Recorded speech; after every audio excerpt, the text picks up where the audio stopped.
Today on Houston Life, a lucky group of young artists are getting the chance to show their work at the 50th annual Bayou City Art Festival.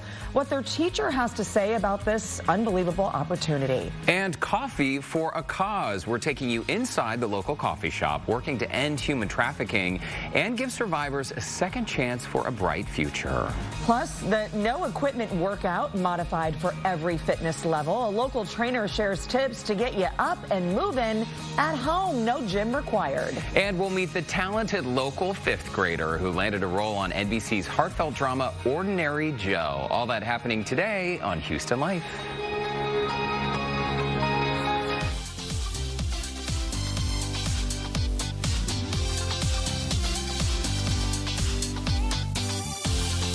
Live from Studio B and KPRC2.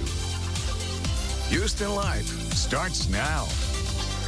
Hi, everyone. Welcome to Houston Life on this Monday, January 10th. I'm Courtney Savala. Hi, Courtney. Hi, everybody. I'm Derek Shore, along with little Tex Man, fresh from the groomers. Look at how cute, handsome he is. He is so handsome, and he's been getting lots of belly rubs, haven't you, Tex, right? It's a good Monday. We're so glad to be back with you. Hey, so last night, we were just boiling when we went to bed. We're like, God, it's so hot. I know. It felt so humid with the crazy weather, and then sure enough, again, we wake up to freezing cold temps, right? What's so crazy is last night I took out the garbage and I opened up the garage door and I thought, oh, well, it's chilly again. So I came in and I said, hey, let's open the windows, kind of get it going. And then Orlando finally said, we got to close the windows. It's freezing. And the tornado warnings all weekend long. Well, yesterday, but Saturday was the tornado warning. Yeah, well, we hope everyone stayed safe. Yeah, it really was a roller coaster. And how about that lightning on Saturday night? Unbelievable. The sky, I mean, flashing multiple strikes per second. I mean, it really was something. So glad we all made it through the weekend and glad to have you with us on this Monday. Hey, did you finish your homework assignment for the weekend?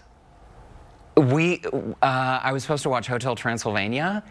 We didn't because, you know, we saw the Eyes of Tammy Faye. Remember Jim Baker and Tammy Faye Baker? Mm-hmm. We saw when we were thumbing around like, oh, which movies? As Courtney said to watch one, but we're going to watch a different one. We were looking for Hotel Transylvania, and on the screen we saw The Eyes of Tammy Faye Baker, starring Jessica Chastain and Andrew Garfield. Holy cow, watch the show. It is so good. So that's my homework for you. Okay. But no, the homework assignment is for you to complete first. Okay, I will. I promise. Hey, how about those Golden Globes that no one got to see? What Golden Globe? There was Golden Globes? It happened last night, people, but it all happened behind closed doors. Yeah. So that's kind of a bummer. I always sort of, the last couple of years with COVID, you feel sort of bad for the nominees and the winners because the award ceremony doesn't play out as it typically does with all the pomp and circumstance. But there were some big winners we have to mention. So the first trans winner of a Golden Globe Award, MJ Rodriguez. There she is right there. Best performance by an actress in a television series. That drama was Pose, of course.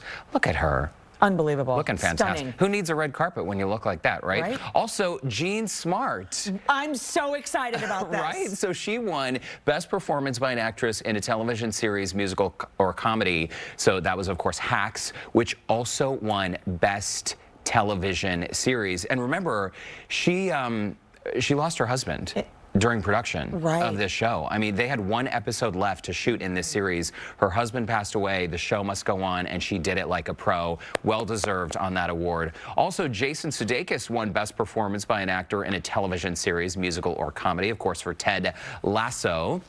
Another very popular show right now. So congrats to all the winners for this strange behind closed doors Golden Globe ceremony. Great recipients to the award too, and the Ted Lasso, that was like #1 costume from Halloween. So the show, obviously, I still haven't seen it. Oh, you got to start it. I know. It's so good. There's so many good characters, too, like the owner of the team, twists and turns. We still haven't finished it, but it's fantastic. You'll love it. We're still into the morning show, so we're still dealing with that. Good. Speaking of things to watch, this made me giggle, and anybody who has kids, nieces and nephews, childcare, this is going to warm your heart. So a mom posted this viral video putting her reporter talents and on the front screen, basically, to talk about a tantrum. I'm going to explain it, but this is way better. Let's just take a look. You Kayla Sullivan reporting live from outside my son's bedroom, where he's currently being detained until nap time is over. Now, this story does involve a minor, so I can't release specifics, but what I can confirm is my son is a 2-year-old terrorist who held me hostage at the Olive Garden earlier today. It's important to note the friends I met there do not have children and likely never will after witnessing this situation firsthand.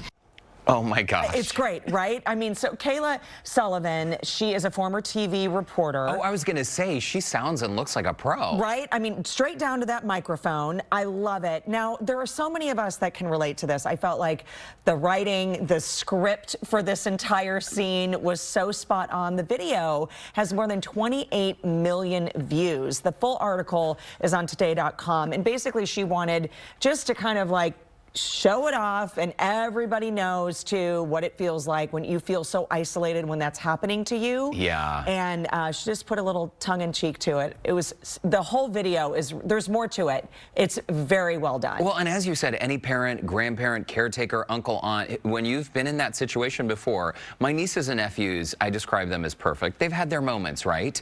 And I love how this woman said that her child was terrorizing the people at the Olive Garden.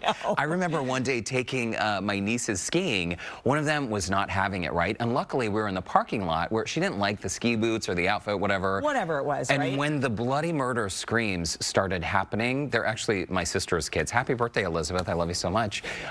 We were able to just close the door. I was like, okay, you're gonna have a moment, I'm gonna close the door. And I remember thinking, what if I didn't have this semi-soundproof vehicle to conceal the screams? Right. What if I had been at the Olive Garden? So hats off to any parent out there, because it's, you know, some people make it look easy. They really do, but there's, listen, perfect, there's always a meltdown somewhere. We've all seen it, we've all been part of it. I mean, there's always a meltdown. Hey, speaking of parenting, so you know these DNA kits that have exploded in popularity? Yeah. And then you send it in. Yeah, there's Ancestry, 23andMe. So in October, 23andMe saw like massive sales, right? Because people give them as holiday gifts, right? Oh, sure. Okay. So it's like, this is a great thing to do for the holiday. My family did it. It's just really interesting to see, you know. Kind of like the full breakdown, right? Yeah, your people and like where your ancestors came from. There's a breakdown percentage by country. So here's the thing. There are all of these legal cases that start popping up in like late January, early February, where people file lawsuits because they have discovered upsetting and in some cases really traumatic information. So on NBC, on today.com, they tell the story about a father. Actually, this is the guy. This is the guy right here. So his 11-year-old son, a couple years ago, after he did this DNA kit, the dad did, he thought it was curious his 11-year-old son was not listed as next of kin in his DNA results. So it turns out the mom is biologically the mom of this child, but the father had been raising a child who is not biologically his. So the only logical explanation was, well, maybe the hospital, you know, must have mixed up 12 years ago the sperm samples and essentially fertilized the egg with the wrong sperm. Oh my word. And that's exactly what happened. And it turns out when they finally were able to track down the boy's biological dad, he had also been a patient at that same fertility clinic. So mix-ups happen and mishaps happen. I mean, what would you do if you realized that obviously, like, for children who are adopted, like, your family's your family. Right. But to realize after all these years that they're not biologically your children, I think would be really tough. Oh, incredibly tough. And I'm not sure I could ever put into words how that would make me feel or how you try to understand that. Yeah. Oh. Someone was recently telling me about how they were born in a convent out of state. Okay. Because when their mom got pregnant, she was still in high school, and so the family just sort of pretended it didn't happen. They shipped off the mom, and then 9 months later, she was back, and the baby was to be raised, elsewhere, but the mom wanted to raise her daughter. So all of these DNA kits, stories like this come to light because maybe people discover they have siblings they never knew were out there. Right. Oh, wow. Okay, we're going to lighten it up just Happy holidays. We're going to lighten it Surprise. up just a little bit. So here's the headline that really grabbed me today. So you could tell kind of where I wasn't in a heavy mood at all. Uggs, boots, they're back. And I thought, Where did they go? Where did they go? Because I got mine. I'm wearing mine. I don't know. I've never owned a pair. You're missing out. Because men can wear Uggs too, right? Oh, Yes. Do you know, listen, I'm going to tell you, a man actually came up with the idea of Uggs. He's Australian. Okay. But there's a CNN article that basically the look that defined Y2K, right? You think of Y2K and fashion, you think mini skirts, low-slung jeans, and Uggs. It was the look for the entire generation. And these women are all wearing, I mean, it's hard to see because of our graphic on the screen, but these women all have like... They all have Uggs. It also was sort of like, back in the early 200s, it was sort of like the off-duty model look. In the like, early 200s? Off-duty. They are that old? You know, yes. Well, they're even older than that. But listen, right now, this is incredible because there's this like, even Cher has become the latest A-lister to endorse the brand.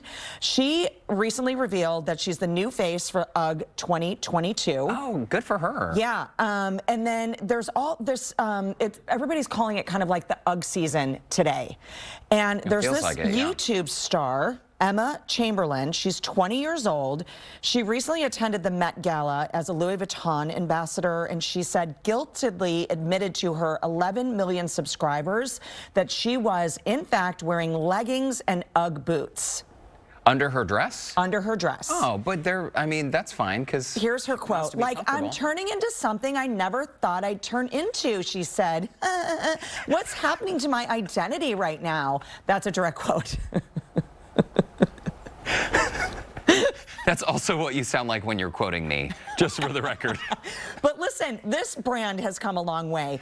Australian surfer and entrepreneur Brian Smith designed the first pair of Uggs in 1978. Okay. After relocating to SoCal, you might know where that is, Southern California. Yes, I've heard of it. And, you know, like every trends, they come and go. Every trend comes and goes, right? And so, like, the early 2000s is really where they saw an uptick in the Uggs, and then it kind of flatlined a little bit. Last month, there's been this major incline, like, it's up 300% searches on Google and Pinterest to search for things for UGG outfits and UGG boots with jeans, UGG boot.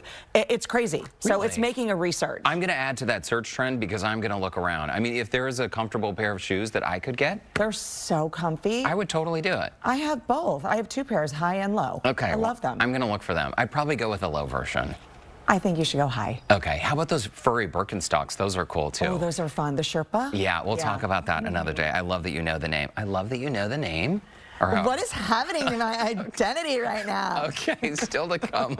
We're very good at that. Heartfelt messages from around the world have, of course, been pouring in after the passing of actor and comedian Bob Saget. Now, how Hollywood is remembering one of our favorite TV dads. That's when Houston Life returns.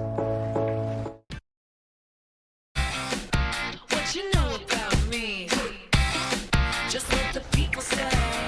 Well, I know a lot of people were stunned yesterday when we got the news that Bob Saget, at 65 years old, had been found dead in a hotel room in Florida. And, you know, he was on tour. I didn't realize that Houston was one of the stops. It would have been the last stop on his comedy tour. He would have been here a few months from now. And it comes as a shock to his entire family. I mean, he was on tour, playing shows, posting selfies on Instagram. And we're all just so heartbroken today. And there was a tweet that he had made too, something about, I'm so excited to be back at work. I can't wait to see my fans. I'm so excited for this tour. And I think hours later then is when he was found. And so it just is so heartbreaking. Yeah, I mean, obviously 65 years young is way too young to pass away. Dave Cause, who's a dear friend of ours and a friend of Houston Life, he and Bob have been close for many, many years. In fact, they did some very funny videos, like riding around in Ubers together while Bob was like the driver and Dave was playing the saxophone. And so, of course, when we heard the news, we immediately messaged Dave. This is what he said about Bob. He said, I so appreciate that, Dee. Thank you. Still in shock here. I can't believe it. He was a real love. Such a sweetie.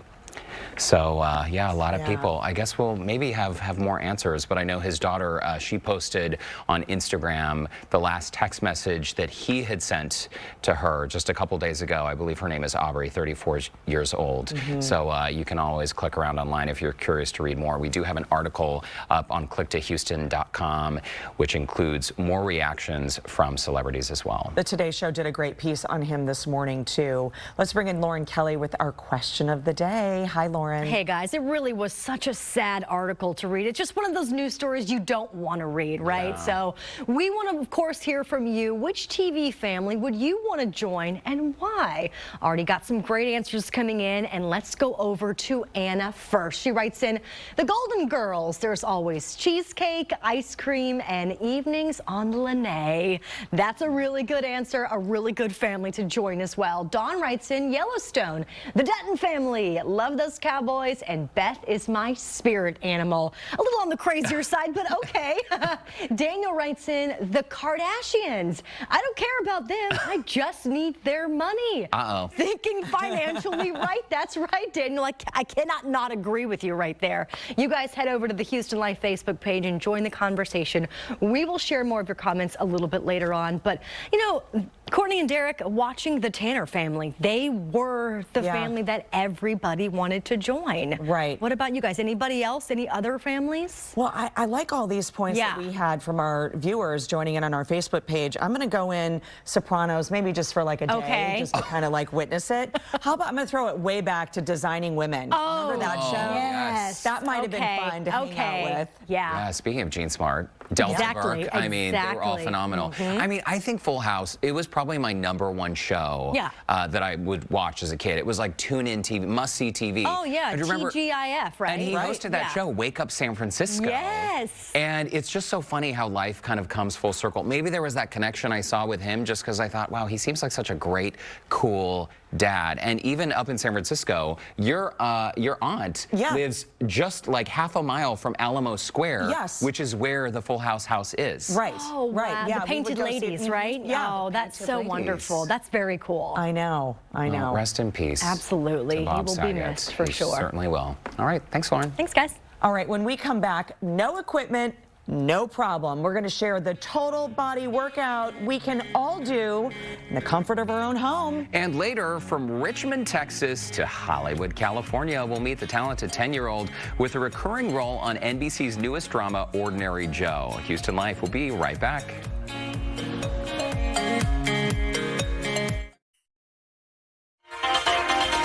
Okay, got 5 minutes to spare, no matter your fitness level. Owner and trainer of Snap Fitness in Seabrook, Chris Garcia, shares how to make the most of your at-home workouts with only 5 minutes to start with. And by the way, no equipment's required. Happy New Year, everyone. Time plays a huge part in why people quit on their fitness goals every year. So today, I'm gonna show you an effective exercise that takes a short amount of time and no equipment needed. The exercise that we're gonna be doing today is called an AMRAP, which stands for as many rounds as possible. And I love the AMRAP exercise because you can tailor it to your fitness level or your time. So let's get into it, guys. We're gonna do a 5-minute AMRAP today, and we're gonna be doing 10 repetitions of the exercises today. So let's get it going. The first exercise we're gonna do is called a bear push-up. So we're gonna work our way down into a push-up position, take those hips back, and right into a push-up. Hips back, and right into a push-up. Now to modify this exercise, all we're gonna do is go into a modified push-up. Down, back up, down, and back up. Really emphasizing that chest. Our next exercise we're gonna get into is called a power jack. Really working on those legs. So we're gonna reach down and then all the way up. Down, all the way up. Now, if you wanna minimize that impact, what we're gonna do is take a step. So we're gonna eliminate the jump. We're just gonna step side to side. Again, remember guys, 10 repetitions, so we go 5 on each side on this one. Our next exercise that we're gonna get into is a lunge. So with the lunge, everybody knows you come back, stand straight up. Really emphasizing that leg. Now, if you wanna spice things up a little bit, take that knee back, knee up, back, and back up. Nice and easy, really emphasizing those glutes and hamstrings. Now, we can't forget the core. So we're gonna work our way down to the ground. All right, you guys, last exercise that we got is called a dead bug. Really, really squeeze that core, press that lower back into the ground. Opposite leg, opposite arm. Opposite leg, opposite arm. If we want to modify this one, everything down, really still squeezing that core. Opposite hand and opposite knee. Nice and easy, guys. So remember, we're going to go with a 5-minute timer. I challenge you to try to increase it by 5 minutes every day every week, and you can do a 20-minute AMRAP, 25-minute AMRAP. Just stay consistent, guys. Keep your head in it. Thank you so much.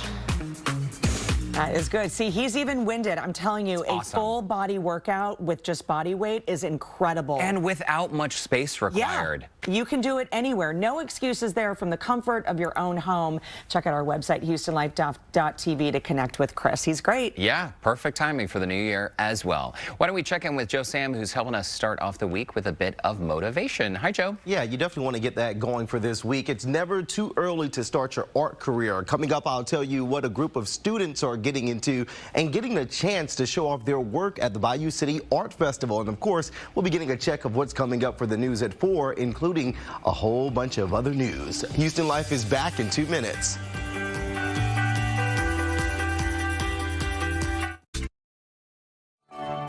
Well, welcome back to Houston Live. Courtney and Derek back with you on this Monday. So glad you're with us. Just about 3:30. Yeah, let's get more of your responses to our question of the day. This first one had me cracking up. I read it just before we came out of commercial break. Let's get to it now. It is from Carla. Carla writes in, the Addams Family, snap, snap. That's just how we roll. Super fun, Carla. I like that. Danny Allen, what's up? He writes in, Dukes of Hazzard, so I can race around in a fast car. Went to John Schneider Christmas concert last night, or last month. Big fan. Very, very nice. Hi, Danny. And Greg writes in, it's obvious, the Houston Life family. Why? Well, why not? You get to drink, eat, act crazy. Excuse me. We always have room for more, Greg. And hang out with great people. I almost said drunk people. There have been times when people are like, oh my gosh, you guys drink on TV. We really don't, I mean, as much as it seems, and we really are that much fun. We really are. So thank you for that comment. Did you say who you would want to, what family, TV family? Well, one of our viewers, Anna, she wrote in earlier about the Golden Girls. Yes. And what floors me about the Golden Girls, growing up, when it originally aired, I think 1987 is maybe when it started? I guess. Around then? Yeah. Well, I was not watching the Golden Girls in the 1987. Right. I mean, we weren't really allowed to watch a lot of things, but it's interesting how decades later, they just did a marathon after we all watched Betty it. White, right? Yeah. And so many of those episodes, I think they were like decades before their time. Oh, for They were sure. like Pushing right the on the envelope. money. Yeah. Yeah, and dealing with some, you know, uncomfortable issues that a lot of people would find uncomfortable, but I just appreciate those women, and it's great how even in death they can be celebrated. I know. It's such a wonderful thing in the era, too. Let's talk about, what about the Huxtables, the Cosby Show? Oh, yeah. That would be good, too. They're a lot of fun to hang out with. That was a Remember when great Raven show. Simone was a baby on that Oh, my show? God. Adorable. Good times. All right, let's check in with our friends Keith, Christine, and Frankfurt. Look what they have coming up at the top of the hour, guys. This is quite a chatty topic. Yes, you know, and Derek just stole one of my families. You said good times. Yes, I would have loved to be a member of the Evans family. So fun. Also the Thomas family on what's happening, because I could go in every room and say, hey, hey, hey. Hey, hey, hey. Yes. Oh, those are, oh, was that good TV or what? I think I grew up with the Beverly Hillbillies, so. Oh, Frank, that would be fun, too. That's a good one. Granny? You're a Granny fan? Perfect, Frank. Oh, so did Perfect. It was funny. Oh, I love, yeah. That was, I mean, TV, that was, I mean, there's a lot of really good TV today, but I mean, I guess maybe it's because it's what we grew up on. It was really special. Well, especially the episodes and the shows and the sitcoms that go on for years and years and years, and you sit down. I remember watching every Friday night, watching Full House and Family Matters, and being like, that's my date night. These are my people. Yeah. And so to see how these people, you know, when they pass away, it's like you feel like a part of your family at some point. And I've never seen anything really written on this, but so many of these TV comedies were blended families. Yes. Yeah. Yes. You know, even from the Beverly Hillbillies was a blended family, and Gilligan's Island was a blended family. Yeah. Different shows. All of them were Friends and the Seinfelds. I mean, they were all blended families. They never, very rarely focused on, you know, mom and dad and 3 kids. Right, yeah. But it's like they were before their time in a lot of respects, pointing out that it's really the family you create that's the family eventually. It's such a good point, because like while it was happening on television, it was still deeply frowned upon in so many circles. That's a very good point, Franklin. Yeah. Hey, if nothing else, I have a point.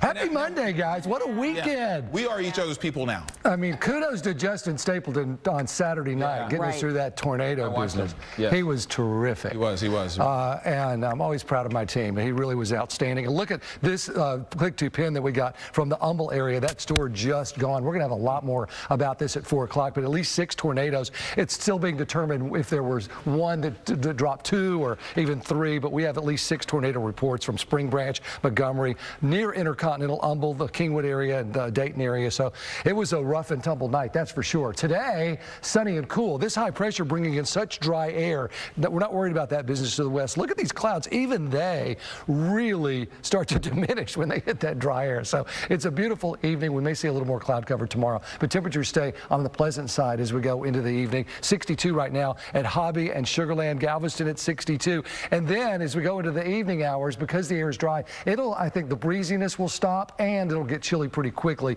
in the 50s. So definitely a sweater weather evening for us. And it looks like overnight we're even going to drop right on down to around 38, 40 degrees. Now, there was a big cold snap rumor going around, viral it was on Saturday. Is the cold coming? Not yet. And that's what I blog about. Click to Houston.com/weather. A few things about the polar vortex and stuff like that. All right, breezy afternoon, a chilly evening, morning jackets. We'll talk about a big warm up heading toward Friday coming up at 4. So are you saying it's going to get colder than it was on Saturday night? It's going to get what? Colder at some point? Is it? You'll have to read my blog. Okay. just so, because man. He's like, oh no. Not again. No. We'll have to do a little light reading here in a minute. All right, Frank. Thank you, sir. Yeah, all right. So here's some of the stories we're covering on our newscast at 4 o'clock coming up in just a bit. A closer look at the cleanup efforts that are underway as folks deal with this weekend's tornado damage. We're in some of the hardest hit areas this afternoon. And it's a story garnering national attention. A Houston area teacher accused of locking her COVID-positive teenage son in the trunk of her car to avoid getting exposed. We are in the teacher's neighborhood, and not all the reaction is negative. Plus, man's best friend may be a lot smarter than you think. An interesting new study and what it says about dogs and how they can tell the difference between gibberish and when you're really talking to your pet. Mom? Really? Wow. Okay. I believe it. Oscar sometimes responds back. He's very vocal. Yeah. So I believe it. Look, I'm leaving you speechless. I'm telling you, I'll send a video. They have great conversations. Courtney tells me about them all the time. They do. All the time. Finally, someone who understands her. Yes. Finally. Oh, wow, that's right. All right. Keith, I owe you one. We'll see you guys at 4 o'clock. Okay, shifting gears now. That's sweet that you and Oscar have conversations. Nice I do try. love that. Nice Okay, try. so let's talk about the Bayou City Art Festival. So, of course, the festival is all about spotlighting local talent, and now they are helping students channel their inner Picasso. It's all about art. It's a program called Art in the Middle. Joe Sam is here now with some exciting news one school just received. Hi, Joe. Hey, guys. Yeah, it's some really exciting news. Now, over the weekend, the Bayou City Art Festival Education Committee just announced their list of schools that have been chosen for their Art in the Middle program. Now, this is a middle school art competition and education initiative offered by the Art Colony Association for students in grades 5 through 8 from Houston private, charter, and public independent school districts. Now, the art contest offers middle school students the opportunity to participate in a 2D juried competition of the festival. Now, Orange Intermediate School was one of the schools chosen, and the art instructor was excited to see her students' motivation to win this actual competition. Or the middle school art contest is one of my favorite contests for students to participate in throughout the year. I personally love the exposure. They get to see how their artwork can be displayed, and they get the opportunity to see what it is to be an artist and to meet artists that are working currently now and supporting themselves, making art, and see what that career path for them is like in the future. Now, the top 30 finalists, including students from Ulrich and other area schools, will display their art at the 50th anniversary Bayou City Art Festival in March. The finalist artwork will also be posted for web-based voting to determine the People's Choice Award Online voting for that will take place February 14th through the 28th. And of course, I'll have a link on our website, HoustonLife.tv, with how you can check out their work and cast your vote. You'll be able to check out their work in person come February 10th because they're going to be having it at the Spring Street Studios, where over 500 participants in this actual competition, including the students from this school, are going to be able to put their work on display in front for everyone to check out. Now, the teacher, she said that she wants to continue motivating her students to give their best every single day. And that's something that's good. Absolutely. And there are two components here. So having a place to display their work along with other artists, I think, gives that motivation to young people to see what's in front of them. But also art in the school. I'm so glad to see this because for so many years, it was one of the things on the chopping block. It was, you know, completely cut off from curriculum. So it's so great that everybody's finding the importance that some kids want to pursue that type of track. As a career. Yes. And that's what we love to see. And I'm glad that this teacher is giving her knowledge to these students to make sure that they're also pursuing their dreams and hopefully those dreams of art. Planting the seeds early. All right, Joe. Thanks for that. No problem. Well, what do you say we keep the good vibes going? After the break, find out how a coffee shop in the Heights called A Second Cup is giving survivors of human trafficking a second chance for a bright future. And still to come, a local rising star, Eva Torres, joins us for a live chat about what it's like working in Hollywood at age 10. All of that and more when Houston Life returns.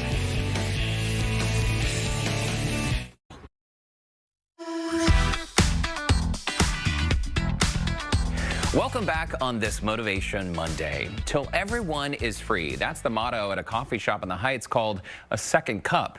It's inspired by their work to end human trafficking with every cup they serve.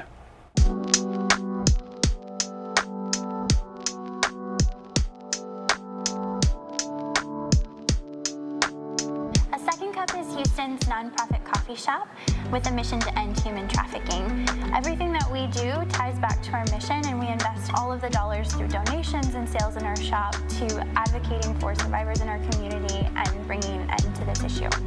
We opened our brick and mortar space in 2015 in the Heights. And it's very different than any other coffee shop that you've ever visited because it is a nonprofit, right?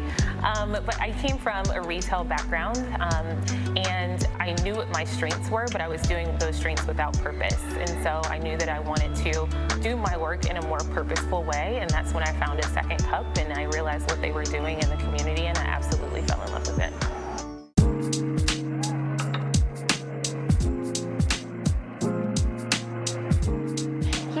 Is often you'll hear it referred to as a hub of human trafficking, and there's a couple of characteristics that make that true.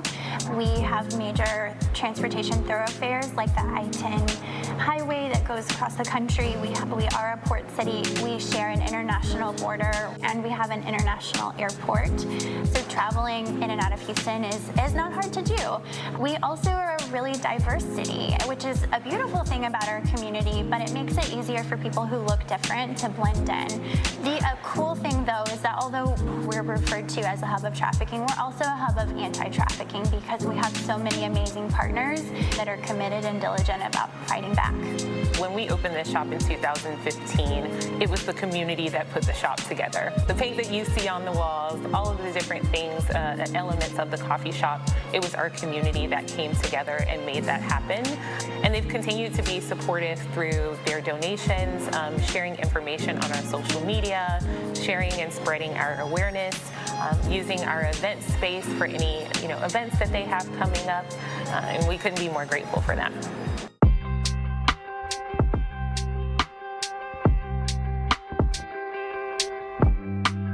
Human trafficking stems from exploitation of vulnerabilities. It happens when desperation and greed intersect, and so people who experience vulnerability due to poverty, homelessness, lack of community support, those are those who are exploited and who we seek to serve. It all boils down to education and awareness, right? If you're not aware of what's going on in your city, then you can't do anything about it. And in an effort for us to fight human trafficking and to end it in Houston, we have to know what's going on. And so I would just encourage people to educate themselves. If you look at a coffee shop is a perfect place to bring communities together for awareness and also to learn about our mission. Wow, Houston, the hub of human trafficking. Sobering to hear that. You know what? And going to Second Cup, not only is their coffee amazing, the entire vibe is also, but learning their story makes it even more special to walk in the door. I'm sure you can tell their hearts are in the right place. We should point out January is Human Trafficking Awareness Month, and up there at A Second Cup, they are encouraging the community to participate in their 31 Audacious Days event. So all month long, they'll be sharing ways to work toward a world where everyone is free. It seems so basic, right? Something most of us take for granted. It's so true. They're doing great things in our community. And if you would like to learn how you can get involved, we do have a link on our website, HoustonLife.tv. All right, coming up next, she's a local elementary student with an impressive acting career. There she is. We're chatting with Miss Eva Torres ahead of her appearance on NBC's Ordinary Joe. And we can't wait to introduce her to y'all. Stay right there. Houston Life will be right back.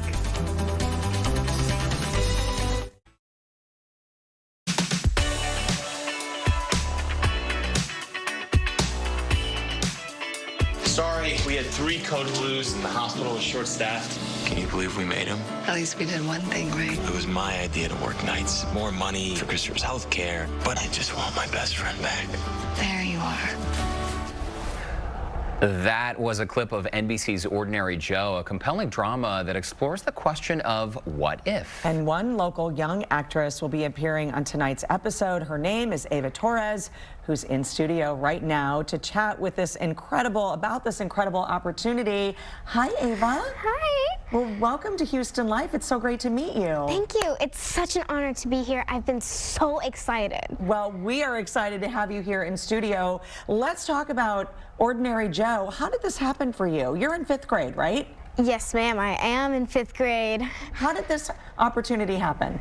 So it was just one day my mom, we normally get emails from the directors who want me to audition, so my mom got an email from Ordinary Joe. First, I auditioned for young Amy. I was too young. She was supposed to be like 15 or 13, I don't know, and I was only 10, so... And then they made up a role named Misty just for me, which I felt very happy about. And then that's how I got the part, and I was so hyped ever since that day, and I was just like, oh my gosh, this is really happening. This is one of my mom's shows, and it's just amazing. It's an incredible opportunity, Eva. We're so proud of you. I know this is just the very beginning of your career, so let's back it up a little bit. You started taking acting classes at Page Parks, right? Yes, Shout sir. out to Paige, and then you got signed with an agent, and little by little, things just started happening. You started getting cast in commercials at age 7? I did. It was slowly by slow. We're learning as we go. We're just taking the yellow brick road as we meet our friends of acting life. It's like the yellow brick road, but acting. So is this hard for you to be in 5th grade? You're 10 years old and kind of be on this yellow brick road of 5th grade plus acting. I mean, is that difficult, do you think? Not at all, actually, because the school that I go to, Pecan Grove Elementary, they're actually very supportive with my acting stuff. So I have 2 amazing teachers. They teach me in the 5th grade. Her name is Miss Bunyo and Mr. Ingersoll. They are a blessing to be alive, and they just, for example, one of the movies that I shot, Match Me If You Can, I had a set teacher, and they sent me work with me to go all the way so I won't be behind, because I don't like being behind. Nobody does, right? Nobody. I'm pretty sure just a moment ago I could hear some cheering from Pecan Grove Elementary. So shout out to your classmates who I believe are watching right now. Our producer Heather is telling us now that she went to Pecan Grove Elementary as well. Oh my gosh, that's amazing. Small world, right? Okay, so let's talk about the fact that at 7 years old you started doing commercials. You're 10 years old now, and you just completed your 8th feature film? My 8th feature film. So you're super, super busy then. Yes, I am really busy. I really am. I'm going back to back with all these films, and it's just an amazing experience to see how each and every one of them are different than the ones that I have just done. It's so great to see some of the photos of you on set. It really is, and just kind of deep diving here into the resume, do you have something that maybe you haven't tried yet that you're interested in? Because don't you have a strong supporting role in a thriller kind of / horror film that's coming out, or what's going on there? Was that scary to do? It wasn't that scary to do. Okay. I just played as a very intimidating character. Yes, I made lots of people worried. One of the photos we just saw, Eva, you had tears in your eyes. I mean, you've played some pretty intense, dramatic roles. So a couple questions about that. Yes. Do you get nervous ever when you're on set? And B, my second question is, how can you do that? How can you just cry on command? Well, the first question you asked, it's because I'm not nervous. I know that I'm safe. I know that nothing will happen. I know I'm in a great community. I know no one will hurt me because I know that they will get off. They will be called off. I will be in good hands. Second question. Your second question was, how do I cry? The reason how I cry is because I had this very amazing dog, kind of like Tex. She was very fluffy. Her name was Carrie. Yeah. And the thing was, she died by surprise, and that just that shocked me, and so ever since that moment, I just felt like I was holding everything on my hands, like that person you see who's holding everything, and they just want to drop it. That's how I felt. So you can think of your dog. Yes, I can think of my dog, and it helps me. Or sometimes I think of a past thing that happened, and then that's how I bring out the emotions. Wow. Oh, such a wise statement for such a young lady. What else is new for you? Well, actually, can we talk about tonight's episode? Of course. What can you tell us about for the episode tonight? So tonight's episode, I will be appearing in Ordinary Joe, and it is so exciting. I play as the role Misty, and we cross paths with a character named Jenny Banks. You probably already know of her, who she plays as the amazing Elizabeth Lale. And without giving too much away, let's just say Misty's just not having, and her mom are just not having the best day ever. And I have done a lot of projects with green screen, soundstage, and those are amazing. The best experience of my life. With Ordinary Joe, it was like a 4-story stage. It was like a soundstage with 4 stories. It was just amazing. When you look to the left, there's Joe's apartment when he's a rock star, and you see his big loft, and then there's the ice cream shop, and then there's a big green screen where they can show the city and other things. It was just an amazing experience, and I had so much fun. Eva Torres, it's so nice meeting you. We are out of time, but keep your eyes out, because in 2022, you've got 7 feature films, 3 short films, including the lead role in an action-adventure film called Guardians of Time for Lionsgate. So congrats. Thank you so much. It was great to meet you. Shout out to all your Pecan Grove peeps. Yay! Thanks for watching.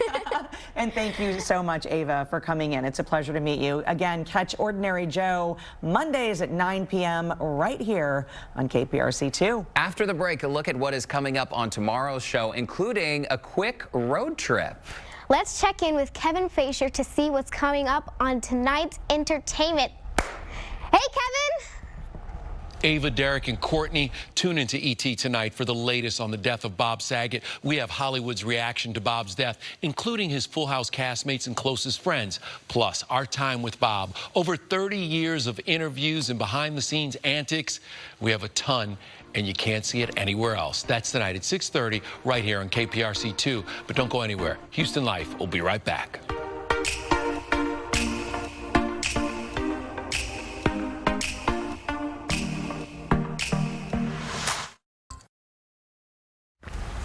Tomorrow on Houston Life, named one of America's most romantic winter destinations by Travel and Leisure. We have a look at how you can enjoy a getaway in Fredericksburg with your special someone. Oh my gosh, that sounds so nice. Also, the popular fictional White House drama, The Oval, returns to BET. Hear what actress Taja V. Simpson has to say about the brand new season. She's beautiful. Absolutely, both of those topics. I'm tuning in tomorrow. I've got to get out to Fredericksburg. I know, right? Sounds great. Let's go as our special someone. Let's do that. Let's get back to more of your responses to our question of the day. Earlier, we asked on our Facebook page, which TV family would you want to join and why? Sylvia writes in, the Barones. Yes. Everybody loves Raymond. Oh my that gosh, was a good the mother-in-law, she was fabulous. I forget her name. Sandy writes in, Fresh Prince of Bel-Air. That's another one. Oh my gosh, a classic. And Nan writes in, the family on This Is Us, the Pearsons show. so much love. Yeah, and you know, it's the last season of This Is Us, and it started last week. So a lot of people are heartbroken out there. I got to tell you, too, I mean, remember when Houston Life, we sat down with a cast from This Is Us? Sterling K. Brown, Susan Kelechi-Watson, Justin Hartley, Chrissy Metz. I mean, they're all such fantastic people. It made me love the show even more. Sad to see it go away. I know, but I was surprised. I mean, I feel like it just started, but it's been 6 seasons, so, you know, got to come to an end. Last week's was very, very good. Yeah, well, I know our producer, Heather. Heather, you're quite sad about This Is Us going away, right? She doesn't want to talk about it. I know. But Oscar will talk to me about it later. Yeah, well, I hope you guys have a great conversation. And hey, as long as we're talking about TV families, how about this? How about a reboot? I'm just putting this out there of both Bewitched and I Dream of Jeannie. Yeah. I used to go around the house as a kid. Me too. Doing this. Yeah. How about The Love Boat? Can we do that? We live the Love Boat. We do. That's going to do it for us today on this Monday.